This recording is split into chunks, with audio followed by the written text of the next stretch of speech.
येत्या 22 जानेवारी रोजी अयोध्येमधील श्रीराम मंदिराचे लोकार्पण होतं. या पार्श्वभूमीवरती रायगडच्या म्हसळा तालुक्यामधील दुर्गम भागामध्ये जांभूळ गावामध्ये राहणाऱ्या शुभम भेकरे या तरुणाने कागदावरती प्रभू श्रीरामांचे 512 चौरस फुटांचं चित्र रेखाटलंय. चार कलमांचा वापर करून हे चित्र रेखाटलं गेलंय.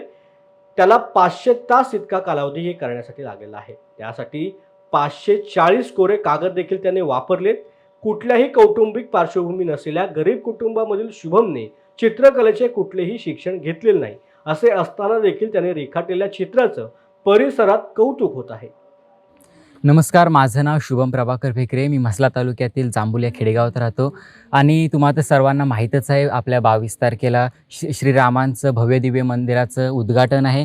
तर त्यासाठी मी हे श्रीरामांचं भव्य दिव्य चित्र साकारले आहे. तर हे चित्र 512 स्क्वेअर फीटाचं आहे आणि याला पूर्ण बनवायला मला जवळजवळ 500 तास लागले आहेत आणि यासाठी मी खूप मेहनत घेतलेली आहे.